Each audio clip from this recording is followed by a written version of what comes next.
Mesdames et messieurs, la situation est devenue misérable. La situation est incontrôlable. La situation est vraiment terrifiante. Oui, qui le dit? Il s'agit du patron du GUR, la direction principale du renseignement militaire ukrainien, Kirill Budanov, qui a accordé, depuis un bunker à Kharkiv, qui a accordé une interview aux médias américains qu'on appelle New York Times. Et voici ce qu'il dit, chères dames, chers messieurs, chères demoiselles. Incroyable. L'offensive russe à Kharkiv n'est qu'un prélude. Oui, la Russie s'apprête à lancer une nouvelle offensive. Une nouvelle offensive d'ampleur démesurée. C'est le patron du GUR qui vient de parler, mesdames et messieurs. Et nous allons voir tout à l'heure ce qu'il a dit davantage. Chères dames, chers messieurs, chères demoiselles, partagez la vidéo dans tous les groupes possibles. Abonnez-vous sur cette page, activez la cloche de notification pour ne plus rater mes vidéos.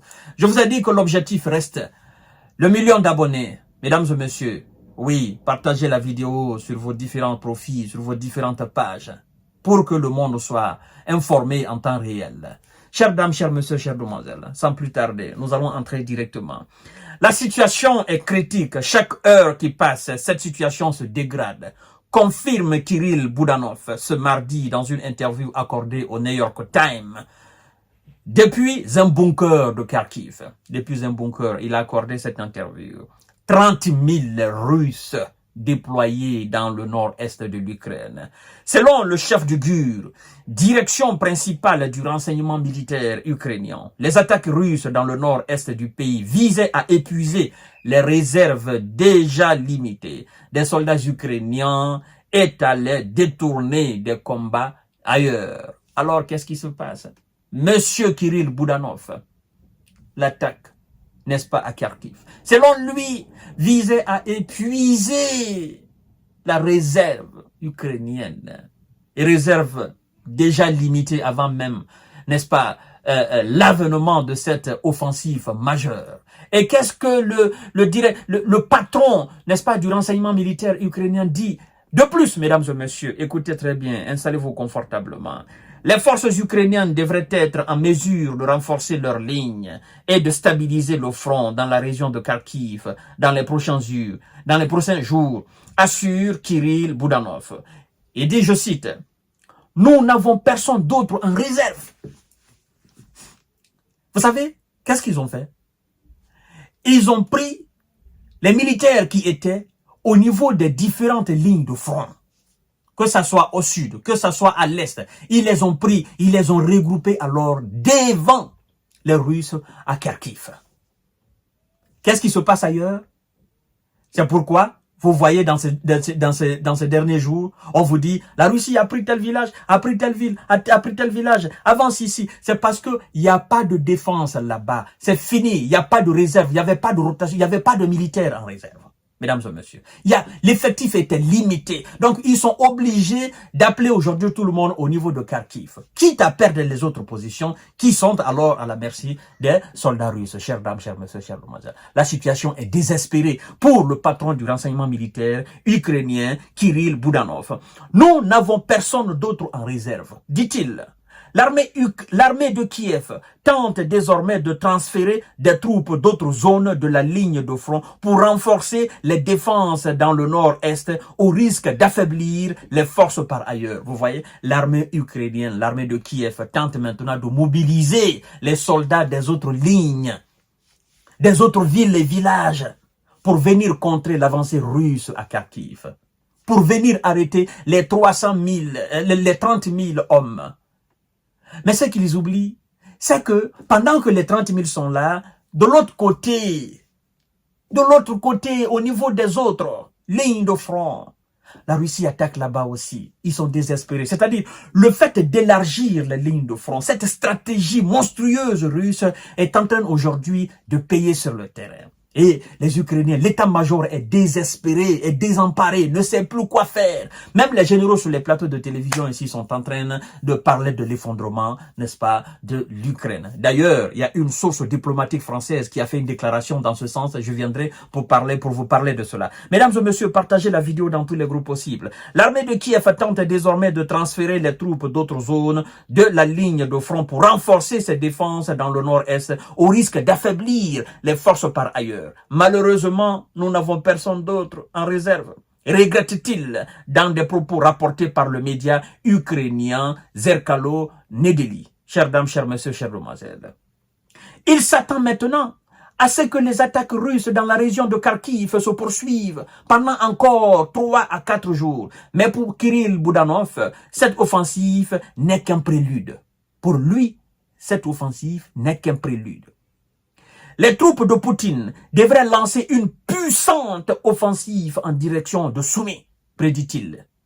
Chères dames, chers messieurs, chers demoiselles. Aussi proche de la frontière russe que Kharkiv, environ 30 km, la ville de 260 000 habitants en 2021 est située à 300 km à l'est de Kiev. Oh là là, ça me fait de la peine, mesdames et messieurs. Ça me fait de la peine. Ça vous fait aussi de la peine. Mais puisque vous avez suggéré la voie diplomatique, ils n'ont pas compris. Ils devraient de toutes les façons s'attendre à tout ce qu'ils sont en train de traverser aujourd'hui. N'est-ce pas? C'est ce qu'on se dirait, n'est-ce pas? Et d'ailleurs, c'est ce qui est dit partout. Partout, les hommes saints. Quand je dis hommes, c'est avec grand H.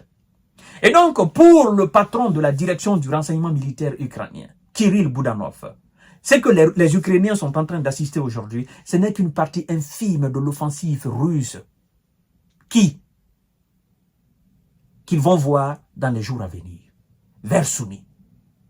Et donc, c'est une manière pour la Russie de disperser les forces ukrainiennes. Parce que le fait d'attaquer dans toutes les directions, aujourd'hui, ça donne toutes les difficultés du monde entier à l'armée ukrainienne. C'est pourquoi je vous ai dit, même si vous envoyez le général ou le maréchal ou le stratège le plus efficace de l'armée américaine ou de l'armée française ou de l'armée allemande, il ne pourra pas diriger cette armée ukrainienne. Parce qu'en réalité, c'est une armée qui travaille dans le désordre. C'est une armée qui est sous-équipée. C'est une armée qui n'a pas d'effectifs. C'est une armée qui manque d'orientation. Qu'est-ce qu'il faut faire? Qu'est-ce qu'il faut faire? Monsieur Valéry Zalouzny vous a dit, Monsieur Volodymyr Zelensky, Valéry Zalouzny, le général, l'ex-patron de l'armée ukrainienne, vous a dit, vous, Monsieur Zelensky, il vous a dit que l'Ukraine et la Russie ne jouent pas dans la même catégorie. Ça lui a valu, ça, n'est-ce pas, son poste. L'Ukraine et la Russie ne jouent pas dans la même catégorie. Il vous a dit. Il vous a dit qu'en Russie, il y a plus de 160 millions d'habitants. Et que chez vous, ce n'est peut-être que 45 à 50 millions d'habitants. Il vous a parlé de l'effectif de l'armée russe.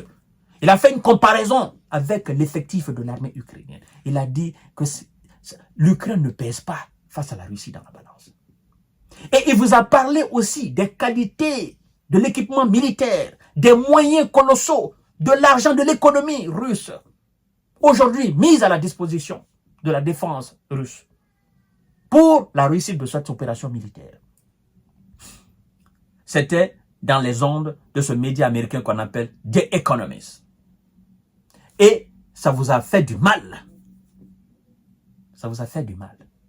Vous l'avez enlevé à son poste. C'est lui qui est là maintenant. Monsieur Alexandre Sirski. Qu'est-ce qu'il est en train de faire? Il va suivre la voie de Valéry Zalouzny. C'est pas que ce sont des généraux qui manquent de stratégie. Mais non. Devant eux, ils ont leur père, des stratèges nés en termes de guerre. Devant eux, ils ont des gens qui ont des moyens à leur disposition que eux n'ont pas. Eux, ils demandent, mais les autres, ils fabriquent.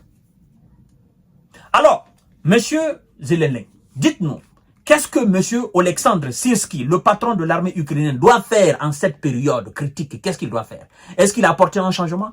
Est-ce que depuis sa nomination, l'Ukraine a enregistré des victoires? Qu'est-ce qu'il a fait depuis sa nomination? Au contraire, l'Ukraine est en train de reculer dans tous les sens, dans toutes les directions. Il y a un repli total. Mesdames et messieurs, à tout à l'heure pour notre série d'informations de décortiquage. C'était l'interview du patron, n'est-ce pas, le chef de la direction principale du renseignement militaire ukrainien, M. Kirill Boudanov. Il est désespéré. Il a passé cette interview depuis un bunker à Kharkiv.